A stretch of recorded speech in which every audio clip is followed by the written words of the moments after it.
ನಮಸ್ತೆ, ನಾನು ನಿಮ್ಮ Pushpanjali. Welcome back to my channel. ಇನ್ನು ಇವತ್ತು ಸಂಜೆ ಮೇಲೆ ನಾನು ವ್ಲಾಗ್ನ ಸ್ಟಾರ್ಟ್ ಮಾಡ್ತಾ ಇದ್ದೀನಿ. ಬೆಳಗ್ಗೆಯಿಂದ ನನಗೆ ವ್ಲಾಗ್ ಮಾಡೋಕ್ಕೆ ಆಗಿಲ್ಲ. ನಿಜ ಹೇಳಬೇಕು ಅಂದರೆ ಇವತ್ತು ನಾನು ಏನು ಶೂಟೇ ಮಾಡಿಲ್ಲ. ಅಂದರೆ ಇವಾಗ ಶೂಟ್ ಮಾಡ್ತಾ ಇದ್ದೀನಿ. ಬೆಳಗ್ಗೆಯಿಂದ ಒಂಚೂರು ಏನು ಶೂಟ್ ಮಾಡ್ಕೊಳಕ್ಕೆ ಆಗಲಿಲ್ಲ. ಅಂದರೆ ಒಂದು ಮಿನಿ ವ್ಲಾಗ್ ಇತ್ತು, ಅದನ್ನು ಎಡಿಟ್ ಮಾಡಿ ವಾಯ್ಸ್ ಓವರ್ ಕೊಟ್ಟೆ. ಹಾಗೆ ಒಂದು ಕೊಲ್ಯಾಬ್ದು ವಿಡಿಯೋ ಇತ್ತು. ಸರಿ, ಅದನ್ನು ಆಗಲೇ ಶೂಟ್ ಮಾಡಿಕೊಂಡು 4-5 ದಿನ ಆಗಿತ್ತು, ಬಟ್ ನನಗೆ ಎಡಿಟ್ ಮಾಡ್ಕೊಳಕ್ಕೆ ಆಗಿರಲಿಲ್ಲ.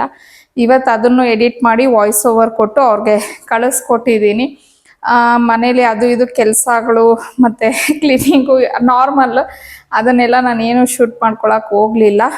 ಇನ್ನು ಇವಾಗ ಆ್ಯಕ್ಚುಲಿ ಮನೇಲಿ ಸ್ವಲ್ಪ ಗ್ರೋಸರಿ ಐಟಮ್ ಎಲ್ಲ ಖಾಲಿ ಆಗಿಬಿಟ್ಟಿತ್ತು. ನಾನು ಯೂಶ್ವಲಿ ಮೆಟ್ರೋಗಲ್ಲೇ ತೊಗೊಳೋದು, ಅದು ನಿಮಗೆಲ್ಲ ಗೊತ್ತಿರೋ ಹಂಗೇನೆ. ಹೋಗೋಣ ಅನ್ಕೊತಾ ಇದ್ದೆ. ಆ್ಯಕ್ಚುಲಿ ಒಂದು 20 ದಿನದ ಹಿಂದೆನೇ ಪ್ಲ್ಯಾನ್ ಮಾಡಿದ್ವಿ. ಸರಿ, ಆಮೇಲೆ ಹನಿ ಅಮ್ಮ ನಾನು ಬಂದಮೇಲೆ ಹೋಗೋಣ ಅಮ್ಮ, ಆವಾಗ ನಾನು ಬರ್ತೀನಲ್ವ ಅವಾಗ. ಯಾಕಂದರೆ ನಾವು ಪ್ರತಿ ತಿಂಗಳು ಮೆಟ್ರೋಗೆ ಹೋಗೋದಿಲ್ಲ. ನಾನು ಹೋದರೆ 3 ತಿಂಗಳಿಗೆ ಒಂದ್ಸತಿ ಆ ಥರನೇ ನಾನು ಮೆಟ್ರೋಗೆ ಹೋಗೋದು. ಹಾಗಾಗಿ ಅವಳು ಇನ್ನಿವಾಗ ಹೋಗ್ಬಿಟ್ರೆ ನೀವು ಮತ್ತೆ ಹೋಗೋದಿಲ್ಲ, ನಾನು ಬರೋವರೆಗೂ ವೆಯ್ಟ್ ಮಾಡಿ ಅಂತ ಅಂದ್ಬಿಟ್ಟು ಹೇಳ್ತಾ ಇದ್ಲು. ಸರಿ ಅಂತ ಅಂದ್ಬಿಟ್ಟು 20 ದಿನ ಹಂಗೆ ಇಲ್ಲೇ ಲೋಕಲ್ ಶಾಪ್ಸಲ್ಲಿ ತೊಗೊಂಡು ಮ್ಯಾನೇಜ್ ಮಾಡ್ಕೊಂಡಿದ್ದೆ. ಸೊ ಇವತ್ತು ಮೆಟ್ರೋಗೆ ಹೋಗಿ ಸ್ವಲ್ಪ ಗ್ರೋಸರಿ ಐಟಮ್ ಎಲ್ಲ ಶಾಪ್ ಮಾಡ್ಕೊಂಡು ಬರೋಣ ಅಂತ ಅಂದ್ಬಿಟ್ಟು ಈಗ ರೆಡಿ ಆಗಿದ್ದೀವಿ. ಸುಮಾರು ಒಂದು 5 ಗಂಟೆ ಆಗಿದೆ. ನೆನ್ನೆನೇ ಹೋಗೋಣ ಅಂತ ಹೇಳಿ ಅಂದ್ಕೊಂಡ್ವಿ, ಬಟ್ 7 ಗಂಟೆ ಆಗೋಗ್ಬಿಟ್ಟಿತ್ತು ಟೈಮು. ಇನ್ನು ನಾವು ಹೋಗಿ ಅಂದರೆ ಒಂಥರ 8:30-9 ಗಂಟೆ, ಅದು ಒಂಥರ ಕ್ಲೋಸಿಂಗ್ ಟೈಮಲ್ಲಿ ನೀಟಾಗಿ ಒಂಥರ ಶಾಪ್ ಮಾಡೋದಕ್ಕೆ ಆಗೋದಿಲ್ಲ. ಸರಿ, ಹಾಗಾಗಿ ನಾನೇ ಇವತ್ತು ಹೋಗೋಣ ಅಂತ ಹೇಳಿ ಇದು ಮಾಡಿಸ್ದೆ. ಈಗ ಎಲ್ಲರೂ ಸ್ನಾನ ಮಾಡಿಕೊಂಡು ನೀಟಾಗೆಲ್ಲ ರೆಡಿ ಆಗಿದ್ದಾರೆ. ಇನ್ನು ಹನಿ ಮತ್ತು ಪಾವನಿನೂ ರೆಡಿ ಆಗಿದ್ದಾರೆ ಅವರು. ಬಟ್ ಆ್ಯಕ್ಚುಲಿ ಏನಂತಂದರೆ ರೆಡಿ ಎಲ್ಲ ಆಗಿಬಿಟ್ಟು ಇಬ್ಬರೂ ಏನೋ ಡಿಸ್ಕಷನ್ ಮಾಡ್ಕೊಂಡು ಕೂತಿದ್ರು. ಸರಿ, ಅಷ್ಟೊತ್ತಿಗೆ ನಾನು ಒಂದು ವಿಡಿಯೋ ಸ್ಟಾರ್ಟ್ ಮಾಡ್ಕೊಂಬಿಡೋಣ ಅಂತ ಹೇಳಿ ಮಾಡ್ಕೊತಾ ಇದ್ದೀನಿ. ಇನ್ನು ಅದೇ ಗ್ರಾಸರೀಸ್ ತೊಗೊಂಡು ಅಲ್ಲಿ ನೋಡೋಣ ಯಾವ ಥರ ಇರತ್ತೆ ಅಂತ ಹೇಳಿ. ಇನ್ನು ಇವತ್ತು ನನ್ನ ಮಕ್ಕಳಿಬ್ರು ಯಾವ ರೀತಿ ರೆಡಿ ಆಗಿದ್ದಾರೆ ಅಂತ ಹೇಳ್ಬಿಟ್ಟು ಇಷ್ಟೊತ್ತು ಅವ್ರ ಹತ್ರ ಮಾತಾಡಿ ಕನ್ವಿನ್ಸ್ ಮಾಡಿದ್ದೀನಿ, ವಿಡಿಯೋದಲ್ಲಿ ಬನ್ನಿ ತೋರಿಸಿ ನೀವು ಯಾವ ಥರ ರೆಡಿ ಆಗಿದ್ದೀರಾ ಅಂದ್ಬಿಟ್ಟು. ಆ್ಯಕ್ಚುಲಿ ಏನಾಗಿತ್ತು ಅಂತಂದರೆ ಇಬ್ಬರು ಒಂದೇ ಥರ ಹಾಕ್ಕೊಂಡಿದ್ರು, ಟ್ವಿನ್ನಿಂಗ್ ಮಾಡ್ಕೊಂಡಿದ್ರು. ಅಂದರೆ ಇಬ್ರಿಗೂ ಒಬ್ರಿಗೊಬ್ರು ಗೊತ್ತಿಲ್ದಂಗೆ ಡ್ರೆಸ್ ಮಾಡ್ಕೊಂಡಿದ್ದಾರೆ. ಒಂದೇ ಥರ ಹಾಕ್ಕೊಂಡ್ಬಿಟ್ಟಿದ್ರು ಹೆಚ್ಚು ಕಮ್ಮಿ, ಬಟ್ ಚೆನ್ನಾಗಿತ್ತು. ಆಮೇಲೆ ಏನೋ ಸ್ವಲ್ಪ ಪಾವನಿಗೆ ಅದು ತುಂಬಾ ಒಂಥರ ಹಾಫ್ ಶೋಲ್ಡರ್ ಇದಾಗಿತ್ತು. ಇವಾಗ ಥಂಡಿ ಅಲ್ವಾ, ಅದ್ರ ಮೇಲೆ ಓವರ್ ಕೋಟ್ ಹಾಕಿದ್ರೂ ಚೆನ್ನಾಗಿರಲ್ಲ ಅಂತ ಹೇಳಿಬಿಟ್ಟು ನಾನೇ ಆಮೇಲೆ ಡ್ರೆಸ್ ಚೇಂಜ್ ಮಾಡಮ್ಮ ಅಂತ ಅಂದ್ಬಿಟ್ಟು ಹೇಳಿದೆ. ಹಂಗಾಗಿ ಮತ್ತೆ ಹೋಗಿ ಪಾಪ ಅವಳು ಟಾಪ್ ಒಂದು ಚೇಂಜ್ ಮಾಡಿಕೊಂಡು ಬಂದ್ಲು. ಸರಿ, ಇವಾಗ ನೋಡೋಣ ಇಬ್ರು ಹೆಂಗಿದ್ದಾರೆ ಅಂದ್ಬಿಟ್ಟು. ಅನ್ನಿ, ಪಾವನಿ, ನನ್ನ ಮಕ್ಕಳಿಗೆ ಇಬ್ಬರಿಗೂ ಬರಬೇಕು ಅಂದ್ರೇ ಏನೋ ಒಂಥರ ಇದು ಊರ್ಗೆ. ಸೊ ಹನಿ ಈ ಥರ ಹಾಕ್ಕೊಂಡಿದ್ದಾಳೆ. ಇಬ್ರು ಕನ್ಪಿಸ್ತಲ್ಲೇ ಈ ಪ್ರಕಾರ. ನಮ್ಮ ಹನಿನಾದ್ರೂ ಹಂಗೋ ಹಿಂಗೋ ವಿಡಿಯೋದಲ್ಲಿ ತಂದ್ಬಿಡ್ತೀನಿ. ನಮ್ಮ ಪಾವನಿನ ತರಬೇಕು ಅಂದ್ರೇ ಒಂಥರ ಕಷ್ಟ ಆಗ್ಬಿಡತ್ತೆ. ಮಗುಗೆ ಒಂಥರ ಮುಜುಗರ ಆಗತ್ತೆ. ಏನ್ ಮಾಡ್ಲಮ್ಮ ಬಂದು ಅಂತ ಹೇಳ್ತಿರ್ತಾಳೆ. ಏನಿ ಸೇಯೋದು ಊರ್ಕೆ ನಿಲ್ಸ್ಕೋ ಸಾಲು.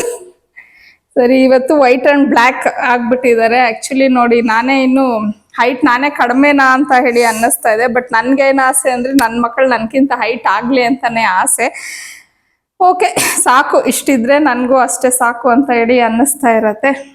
ಇನ್ನು ಜಾಸ್ತಿ ಇವತ್ತು ಟೈಮ್ ವೇಸ್ಟ್ ಮಾಡೋದು ಬೇಡ. ಆಮೇಲೆ ನೀವು ಬರೀ ಏನು ಮ್ಯಾಮ್ ಮಾತಾಡ್ತಾನೆ ಇರ್ತೀರಾ ಅಂತ ಹೇಳ್ತೀರಾ. ಇವಾಗ ಹೋಗೋಣ. ಅಂದರೆ ಹಂಗೆ ವ್ಲಾಗ್ನ ಕಂಟಿನ್ಯೂ ಮಾಡ್ತೀನಿ. ಮೆಟ್ರೋಗೆ ಹೋಗಿ ಏನೇನು ಶಾಪ್ ಮಾಡ್ಕೊಂಡು ಬರ್ತೀವಿ ಅನ್ನೋದು ಹಂಗೆ ಕಂಟಿನ್ಯೂ ಮಾಡ್ತೀನಿ. ಆಮೇಲೆ ಇವತ್ತು ಎಷ್ಟಾಗುತ್ತೆ ಅಷ್ಟು ಮಾಡ್ತೀನಿ, ಉಳಿದಿದ್ದು ನಾನು ನಾಳೆಗೆ ಕಂಟಿನ್ಯೂ ಮಾಡ್ಕೊತೀನಿ. ನಾವು ಹೋಗೋ ಅಷ್ಟೊತ್ತಿಗೆ ಸುಮಾರು ಒಂದು 7:30 ಆಗಿತ್ತು. ಇವಾಗ ಕ್ರಿಸ್ಮಸ್ ಮತ್ತು ನ್ಯೂ ಇಯರ್ ಇರೋದ್ರಿಂದ ಎಲ್ಲೋದ್ರೂ ಈ ಥರ ಲೈಟಿಂಗ್ಸನ್ನೆಲ್ಲ ಹಾಕಿ ಡೆಕೋರೇಟ್ ಮಾಡಿರ್ತಾರೆ. ಈವನ್ ಮಾಲ್ಸಲ್ಲೂ ಇದೇ ರೀತಿ ಮಾಡಿರ್ತಾರೆ ಅಂತ ಹೇಳಿ ಅನ್ಕೊತೀನಿ. ಹಾಗೆ ಮೆಟ್ರೋಗೆ ನಾವು ಎಂಟ್ರಿ ಆಗ್ತಿದ್ದಂಗೆ ಫುಲ್ಲು ಲೈಟಿಂಗ್ಸಿಂದನೇ ಡೆಕೋರೇಟ್ ಮಾಡಿಬಿಟ್ಟಿದ್ರು.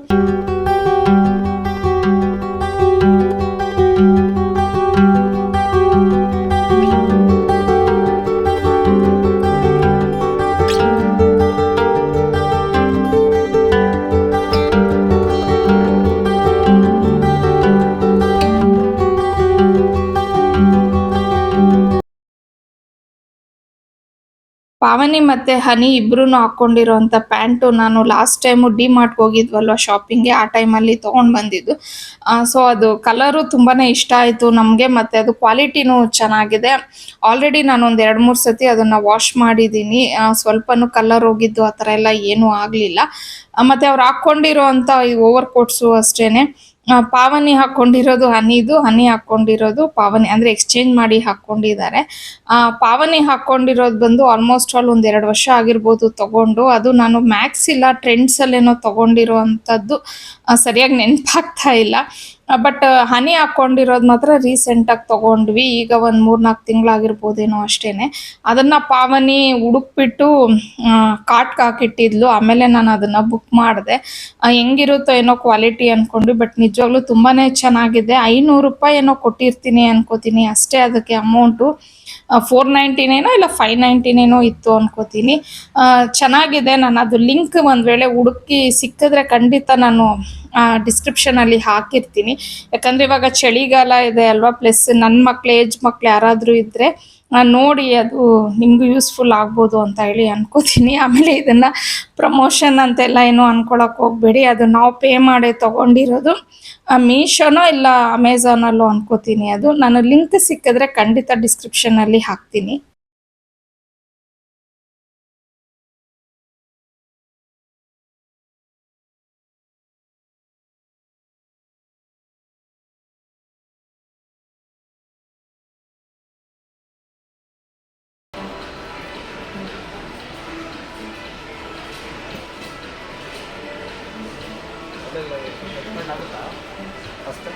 ಸ್ವಲ್ಪ ಜಾಸ್ತಿ ಇಲ್ಲ ಎಲ್ಲ ಫಾರ್ಮಲ್ ಕ್ಯಾಜುವಲ್ ಸ್ಪೋರ್ಟ್ಸು ಸ್ಲೀಪರ್.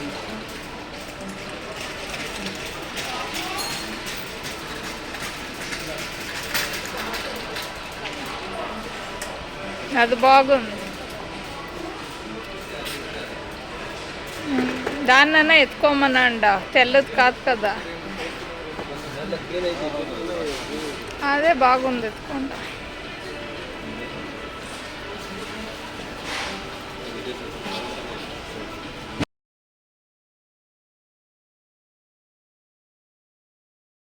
ಈ ಸತಿ ಅಪ್ಪ ಮಕ್ಕಳು 3 ಜನ ಶೂ ತಗೊಂಡ್ರು. ಅಂದರೆ ನಮ್ಮನೇಲಿ ಹೆಂಗೆ ಅಂದರೆ ಹನಿ ಸ್ವಲ್ಪ ಬಟ್ಟೆಗೆ ಕ್ರೇಜ್ ಜಾಸ್ತಿ. ಅಂದರೆ ಅವಳಿಗೆ ಈ ಥರ ಟಾಪ್ಸ್ ಆಗಿರ್ಬೋದು, ಪ್ಯಾಂಟ್ಸು, ಅಂದರೆ ಡಿಫ್ರೆಂಟ್ ಆಗಿರುವಂಥ ಬಟ್ಟೆನ ತೊಗೊಳೋದು ಅವಳಿಗೆ ತುಂಬ ಇಷ್ಟ ಆಗುತ್ತೆ. ಬಟ್ ಪಾವನಿಗೆ ಬಟ್ಟೆ ಮೇಲೆ ಅಷ್ಟೊಂದು ಇಷ್ಟಪಡೋದಿಲ್ಲ. ಅವಳು ಕೇಳೋದು ಇಲ್ಲ, ಅಮ್ಮ ಈ ಥರ ಡ್ರೆಸ್ ಬೇಕು, ಈ ಟಾಪ್ ಬೇಕು ಅಂತ ಹೇಳಿ. ಹನಿ ಅದು ಇದು ಕೇಳ್ತಿರ್ತಾಳೆ. ಅವಳು ತೊಗೊಂಡು ಬಂದಿದ್ದನ್ನ ಇವಳು ಅವಳದು, ಅಂದರೆ ಇಬ್ಬರದು ಸೈಜ್ ಸೇಮೇ ಇರೋದ್ರಿಂದ ಇವಳು ಹಾಕ್ಕೊತಿರ್ತಾಳೆ. ಆದರೆ ನಮ್ಮ ಪಾವನಿಗೆ ಶೂ ಅಂದರೆ ಸಿಕ್ಕಾಪಟ್ಟೆ ಇಷ್ಟ. ಅದು ಏನಂತ ಗೊತ್ತಿಲ್ಲ, ಅವಳಿಗೆ ಶೂಸ್ ಕಲೆಕ್ಷನ್ ಅನ್ನೋದು ತುಂಬ ಕ್ರೇಜು ಅವಳಿಗೆ. ನಾವೆಷ್ಟು ಅವಳನ್ನ ಕಂಟ್ರೋಲ್ ಮಾಡಿದ್ರು ಅವಳು ಏನೂ ಕೇಳಲ್ಲ. ಏನಾದರೂ ಬೇರೆ ತಗೊಮ್ಮ ಅಂದರೆ ಅಮ್ಮ ಪ್ಲೀಸ್ ಶೂ ಕೊಡಿಸಿ ಅಂತ ಹೇಳ್ತಿರ್ತಾಳೆ. ಅಂದರೆ ನನಗಿವಾಗ ಬ್ಯಾಗ್ ಕಲೆಕ್ಷನ್ ಹೆಂಗಿಷ್ಟನೋ ಹಂಗೆ ನಮ್ಮ ಪಾವನಿಗೆ ಆ ಥರ. ಸೊ ಅವಳು ಶೂ ತೊಗೊಳ್ತಾ ಇದ್ದಿದ್ದಕ್ಕೆ ಹನಿನ ಇವಳೇನೆ ಫೋರ್ಸ್ ಮಾಡಿಬಿಟ್ಟೆ ತಗೊಳ್ಳೆ ಅಂತ ಅಂದ್ಬಿಟ್ಟು ಹನಿಗೂ ಹೇಳಿದ್ಲು. ಸರಿ, ಆಮೇಲೆ ಹನಿ ಕೇಳಿದ್ಲು, ಅಮ್ಮ ತಗೊಳ್ಳ ಅಂದ್ಬಿಟ್ಟು. ನನಗೇನಿಲ್ಲ ಅಮ್ಮ, ನಿಮ್ಮ ಪಪ್ಪ ತಾನೇ ಪೇ ಮಾಡೋದು, ತಗೊಳ್ಳಿ ಆರಾಮಾಗಿ ಅಂತಂದೆ. ಅಂದರೆ ಮುಂಚೆ ಹನಿ ಇಲ್ಲೇ ಇದ್ದಾಗ ಏನಾಗ್ತಿತ್ತು ಅಂದರೆ ಏನೇ ತೊಗೊಂಡ್ರು ಇಬ್ಬರು ಎಕ್ಸ್ಚೇಂಜ್ ಮಾಡಿ ಹಾಕ್ಕೊಳ್ಳೋ ಥರ ಆಗ್ತಿತ್ತು. ಆದರೆ ಇವಾಗ ಹನಿ ಹಾಸ್ಟೆಲಲ್ಲಿ ಇರೋದ್ರಿಂದ ಕೆಲವೊಂದು ಐಟಮ್ಸ್ ಅವಳು ಅಲ್ಲಿಗೆ ತೊಗೊಂಡು ಹೋಗ್ಬಿಡ್ತಾಳೆ ಅವಳಿಗೆ ಬೇಕಾಗಿರೋ ಅಂಥದ್ದು. ಸೊ ಇವಾಗ ಸ್ವಲ್ಪ ನನಗೆ ಏನಾದರೂ ಒಂದು ಕೊಡಿಸ್ಬೇಕು ಅಂದಾಗ ಇನ್ನೂ ಒಂದು ಎಕ್ಸ್ಟ್ರಾನೇ ಕೊಡಿಸ್ಬೇಕು ಅನ್ನೋ ಥರ ಆಗ್ತಾ ಇದೆ.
ಇದು ಬಂದು ನೆಕ್ಸ್ಟ್ ಡೇ. ನನಗೆ ಅವತ್ತಿನ ದಿನ ಎಗೇನ್ ನಾನು ಬ್ಲಾಗ್ನ ಕಂಟಿನ್ಯೂ ಮಾಡೋಕ್ಕಾಗಲಿಲ್ಲ. ನಮಗೆ ಮೆಟ್ರೋಯಿಂದ ಬರೋ ಅಷ್ಟೊತ್ತಿಗೆ ಸುಮಾರು 9 ಗಂಟೆ ಏನೋ ಆಗೋಯಿತು.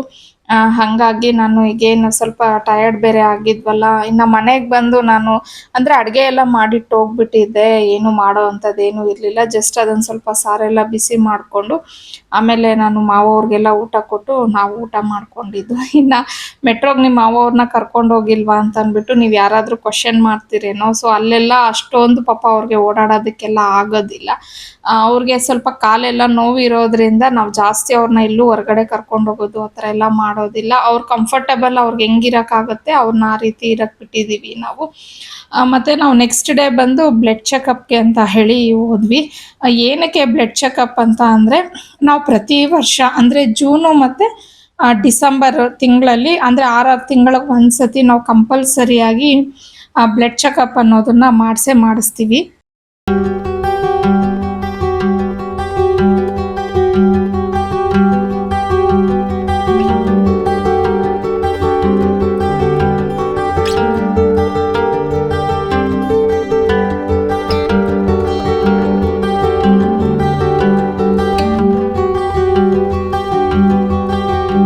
ಸೊ ನಾವು ಸ್ವಲ್ಪ ಈ ರೀತಿ ಅವಾಗವಾಗ ನಮ್ಮ ಹೆಲ್ತ್ ಬಗ್ಗೆನೂ ನಾವು ಕೇರ್ ತೊಗೊಂಡು ಚೆಕ್ ಮಾಡಿಸ್ಕೊತಾ ಇದ್ರೆ ಬೆಟರ್ ಅಂತ ಹೇಳಿ. ಯಾಕಂದರೆ ಏನಾದರೂ ಇಶ್ಯೂಸ್ ಬಂದರೆ ನಾವು ಸ್ವಲ್ಪ ಬಿಫೋರೇ ಅದ್ರ ಬಗ್ಗೆ ತಿಳ್ಕೊಂಡು ಪ್ರಿಕಾಷನ್ಸ್ ಅನ್ನೋದೆಲ್ಲ ತೊಗೊಬೋದು. ಹಾಗಾಗಿ ನಾವು 6 ತಿಂಗಳಿಗೆ ಒಂದ್ಸತಿ ಕಂಪಲ್ಸರಿಯಾಗಿ ಇದನ್ನು ಮಾಡ್ಕೊತೀವಿ. ಮತ್ತು ನಮಗೇನು ನಾವು ಅಲ್ಲಿ ಬ್ಲಡ್ ಚೆಕಪ್ಗೆ ಅಂತ ಕೊಡಕ್ಕೆ ಹೋಗಿದ್ವಿ, ಅವರು ನನ್ನ ಸಬ್ಸ್ಕ್ರೈಬರ್ ಅಂತೆ. ನಿಜವಾಗ್ಲೂ ತುಂಬಾ ಚೆನ್ನಾಗಿ ಮಾತಾಡಿಸಿ ಆ ಹುಡುಗಿ ತುಂಬ ಚೆನ್ನಾಗಿ ಇದು ಮಾಡಿದ್ಲು. ನನಗೆ ತುಂಬಾ ಖುಷಿ ಆಯಿತು.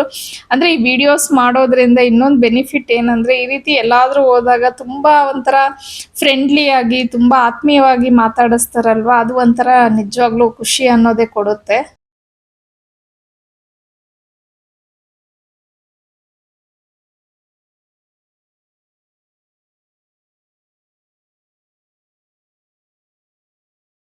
ಇಲ್ಲಿ ನಾವು ಜಸ್ಟ್ ಬ್ಲಡ್ ಚೆಕಪ್ಗೆ ಮಾತ್ರನೇ ಕೊಟ್ಟಿದ್ದು. ಇಲ್ಲಿ ಸ್ಕ್ಯಾನಿಂಗ್ ಆಗಲಿ ಮತ್ತು ECGಗೆ ಏನು ಫೆಸಿಲಿಟಿ ಇರಲಿಲ್ಲ. ಹಾಗಾಗಿ ಅವ್ರದ್ದೇ ಬ್ರ್ಯಾಂಚು ಮಲ್ಲೇಶ್ವರಮಲ್ಲಿ ಮಾಡಿಸ್ಕೊಳ್ಳಿ ಅಂತ ಹೇಳಿದರು. ಅಲ್ಲಿ ಲಾಸ್ಟ್ ಟೈಮು ನಾವು ಮಲ್ಲೇಶ್ವರಮಲ್ಲೇ ಫುಲ್ಲು ಎಲ್ಲ ಮಾಡಿಸಿದ್ದು. ಆಮೇಲೆ ಅಲ್ಲಿನೇ ನಮಗೆ ಹೇಳಿದ್ರು, ಅಂದರೆ ಈಗ ನಾವು ID ಕಾರ್ಡ್ ಕೊಡ್ತೀವಿ ಅಲ್ವಾ, ಅವ್ರ ಅಡ್ರೆಸ್ ನೋಡಿಬಿಟ್ಟು ಅಲ್ಲೇ ನಿಮ್ಗೆ ಹತ್ರನೇ ಇದೆ ಅಲ್ವಾ, ನೀವು ಅಲ್ಲೇ ಹೋಗ್ಬೋದು ಅಂತ ಅಂದ್ಬಿಟ್ಟು ಅವರು ಇದನ್ನು ನಮಗೆ ಸಜೆಸ್ಟ್ ಮಾಡಿದ್ದು.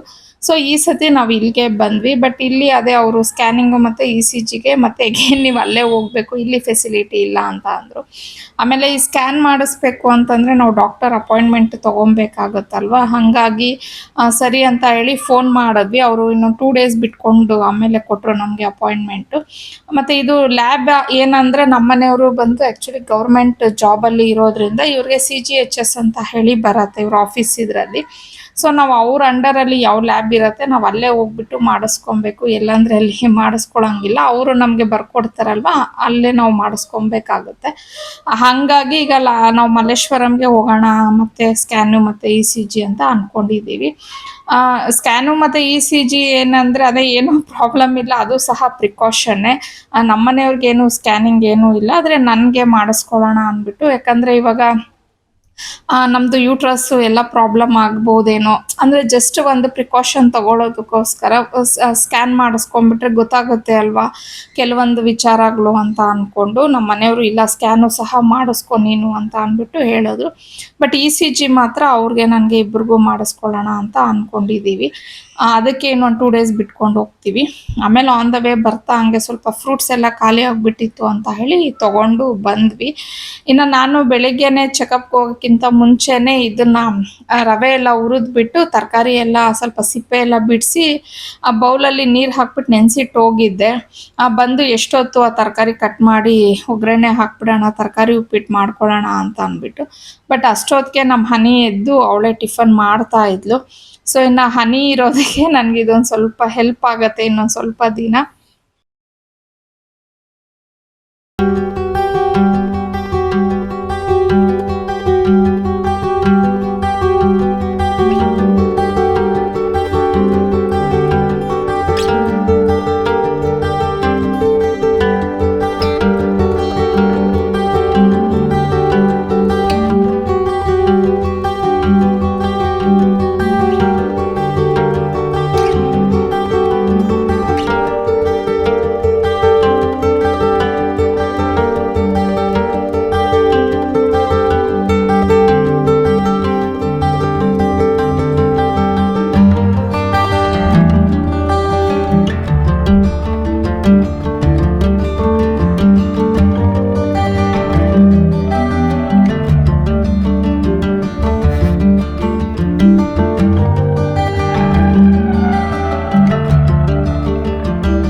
ತಂದಿರೋವಂಥ ಫ್ರೂಟ್ಸನ್ನೆಲ್ಲ ಎತ್ತಿಟ್ಬಿಟ್ಟು ಹಾಗೆ ನಾನು ಬೀಟ್ರೂಟ್ನ ತೊಗೊಂಡು ಬಂದಿದ್ದೆ.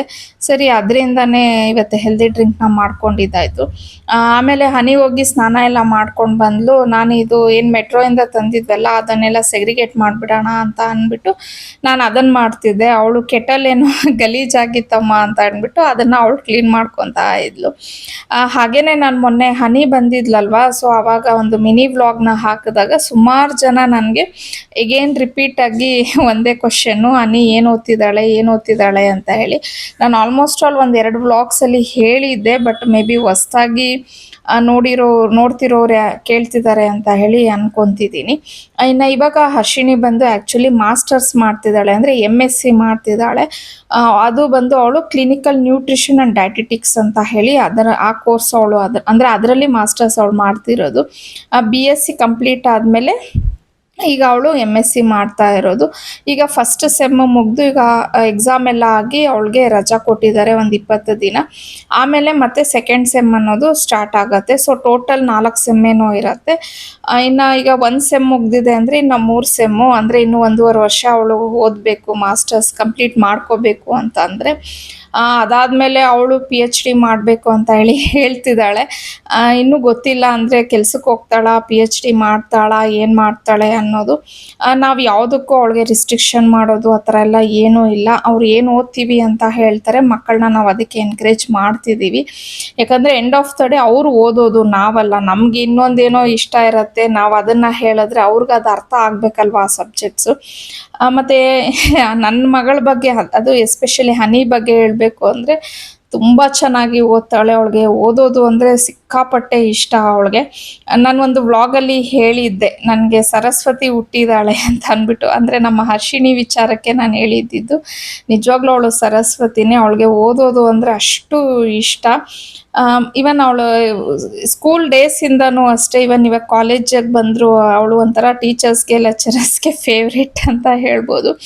ಬಿಕಾಸ್ ನಾನು ಒಂದು ಟೀಚರ್ ಆಗಿ ವರ್ಕ್ ಮಾಡಿರೋದ್ರಿಂದ ಎಲ್ಲೋ ಒಂದು ಕಡೆ ಒಂದು ಸ್ವಲ್ಪ ಈ ಟೀಚರ್ಸ್ಗೆ ಏನಾಗ್ಬಿಡುತ್ತೆ ಅಂದರೆ ಚೆನ್ನಾಗಿ ಓದೋ ಮಕ್ಕಳ ಬಗ್ಗೆ ಒಂದು ಸ್ವಲ್ಪ ಎಕ್ಸ್ಟ್ರಾ ಇದು ಅಫೆಕ್ಷನ್ ಅನ್ನೋದು ಬಂದ್ಬಿಡತ್ತೇನೋ ಗೊತ್ತಿಲ್ಲ. ಅಂದರೆ ಇವಳು ಯಾವಾಗ್ಲೂ ಟೀಚರ್ಸ್ನ ಇಂಪ್ರೆಸ್ ಮಾಡೋಕ್ಕೆ ಟ್ರೈ ಮಾಡ್ತಾನೆ ಇರ್ತಾಳೆ. ಅಂದರೆ ಅವರು ಯಾವಾಗಲೂ ಇವಳನ್ನ ನೋಡಿದ್ರೆ ಅವ್ರಿಗೆ ಖುಷಿ ಆಗಬೇಕು, ಅವ್ರು ಏನು ವರ್ಕ್ ಕೊಟ್ಟರು ಅದನ್ನು ಮಾಡೋದು, ಅವ್ರಿಗೆ ರೆಸ್ಪೆಕ್ಟ್ ಮಾಡೋದು, ಈ ಥರ ತುಂಬ ಮಾಡ್ತಾಳೆ.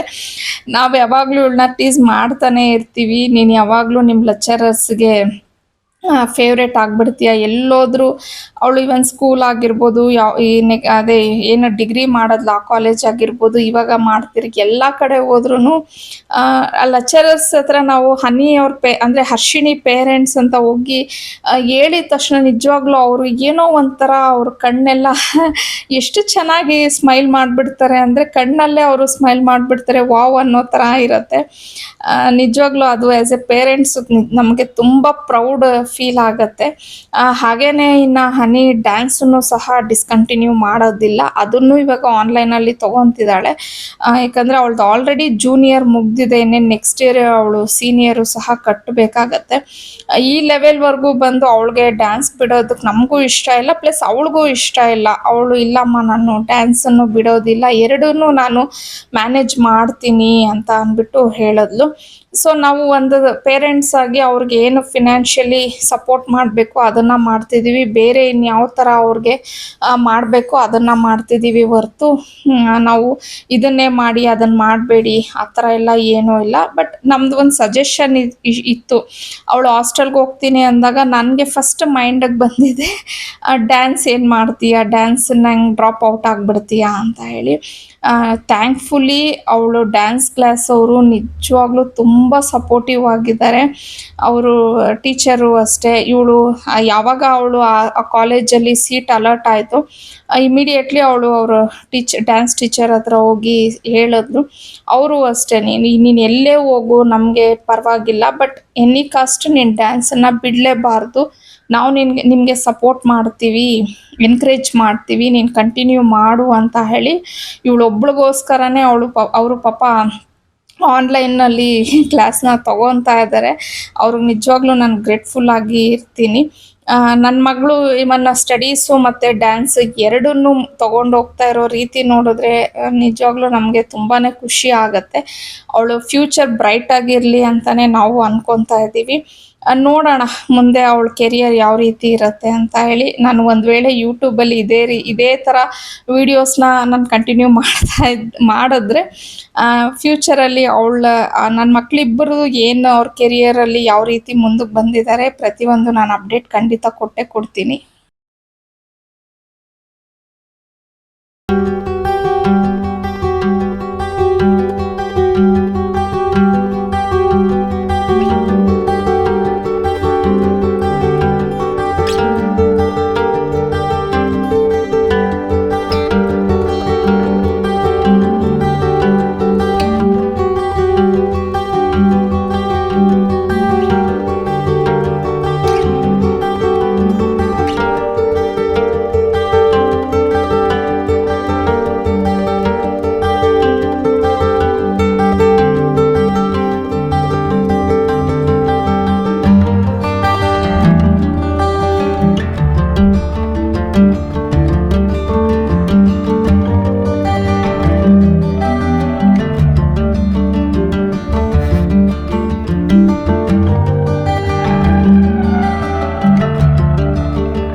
ಸ್ಟೋರೇಜ್ ಬಾಕ್ಸಸ್ಗೆಲ್ಲ ಏನೇನು ಹಾಕ್ಕೊಬೇಕು ಅದನ್ನೆಲ್ಲ ನಾನು ಹಾಕ್ಕೊಂಡಿದ್ದಾಯಿತು. ಉಳಿದಿರೋ ಅಂಥ ಗ್ರೋಸರೀಸ್ ಇರುತ್ತಲ್ವ ಅದನ್ನೆಲ್ಲ ಹರ್ಷಿಣಿ ಸೆಗ್ರಿಗೇಟ್ ಅಂದರೆ ಎತ್ತಿ ಕ್ಲೀನಾಗಿ ಜೋಡಿಸ್ಕೊಡ್ತಾ ಇದ್ಲು. ಅಷ್ಟೊತ್ತಿಗೆ ಆಗಲೇ ಟೈಮ್ ಆಗೋಗ್ಬಿಟ್ಟಿತ್ತು, 1 ಗಂಟೆ ಆಗಿತ್ತು. ಈ ಕೆಲಸ ಮಾಡ್ಕೊಂಡು ನಾನು ಟೈಮ್ ಕಡೆ ಗಮನನೇ ಕೊಡಲಿಲ್ಲ. ಇನ್ನು ಅಡುಗೆ ಮಾಡಬೇಕಿತ್ತು, 2 ಗಂಟೆ ಅಷ್ಟೊತ್ತಿಗೆ ಮಾವನವ್ರಿಗೆ ಊಟ ಬೇರೆ ಕೊಡಬೇಕಿತ್ತು ಅಂತ ಹೇಳಿ ನಾನು ಬರೀ ಬೇಳೆನ ಹಾಕ್ಬಿಟ್ಟು ಸಾರು ಮಾಡಿದೆ. ಅಂದರೆ ಅದಾದರೆ ಸ್ವಲ್ಪ ಬೇಗ ಹೋಗ್ಬಿಡತ್ತೆ ಅಂತ ಹೇಳಿ. ಇನ್ನು ಬರೀ ಬೇಳೆ ಸಾರು ತಿನ್ನೋಕ್ಕೆ ಏನಾದರೂ ಒಂದು ಇರಬೇಕಲ್ವ ಸೈಡ್ಗೆ ಅಂದ್ಬಿಟ್ಟು ಹನಿಗ್ನೆ ಅಮ್ಮ ಪಕೋಡ ಮಾಡೋಣ ಅಂತ ಹೇಳಿದ್ಲು. ಸರಿಮ್ಮ ಅಂತ ಅಂದ್ಬಿಟ್ಟು ಅದನ್ನು ಎಲ್ಲ ಮಾಡಿಕೊಂಡೆ. ಅಷ್ಟೊತ್ತಿಗೆ ಅಶ್ವಿನಿದು ಎಲ್ಲ ಕ್ಲೀನಿಂಗ್ ಎಲ್ಲ ಕೆಲಸಗಳು ಮುಗ್ದಿತ್ತು. ಮತ್ತೆ ಪಾಪ ಅವಳು ಬಂದು ನನಗೆ ಅಗೇನ್ ಹೆಲ್ಪ್ ಮಾಡ್ತಿದ್ಲು. ನಾನು ಅಷ್ಟೊತ್ತಿಗೆ ಸ್ನಾನ ಮಾಡ್ಕೊಂಬಂದ್ಬಿಡ್ತೀನಿ ಅಂತ ಅಂದ್ಬಿಟ್ಟು ಅದೇ ಪಕೋಡ ಮಾಡಿಬಿಟ್ಟು ತಾತನಿಗೆ ಊಟ ಕೊಟ್ಬಿಡಮ್ಮ ಅಂತ ಅವಳಿಗೆ ಹೇಳಿದೆ. ಸೊ ಇನ್ನು ಫೈನಲ್ ಆಗಿ ವ್ಲಾಗ್ನ ಇಲ್ಲಿಗೆ ಎಂಡ್ ಮಾಡ್ತಾ ಇದ್ದೀನಿ. ಐ ಹೋಪ್ ನಿಮ್ಗೆ ಇಷ್ಟ ಆಗಿರತ್ತೆ. ಇಷ್ಟ ಆಗಿದ್ರೆ ಪ್ಲೀಸ್ ಲೈಕ್ ಮಾಡಿ, ಶೇರ್ ಮಾಡಿ, ಕಮೆಂಟ್ ಮಾಡಿ. ಹಾಗೆ ಸಬ್ಸ್ಕ್ರೈಬ್ ಮಾಡ್ದಿರಾ ನೋಡ್ತಿದ್ರೆ ಸಬ್ಸ್ಕ್ರೈಬ್ ಮಾಡ್ಕೊಂಡು ನನ್ನ ವ್ಲಾಗ್ನ ನೋಡಿ ಅಂತ ಹೇಳ್ತಾ ಮತ್ತೊಂದು ವ್ಲಾಗಲ್ಲಿ ಭೇಟಿ ಆಗ್ತೀನಿ. ಅಲ್ಲಿವರೆಗೂ ಬಾಯ್, ಸಿ ಯು.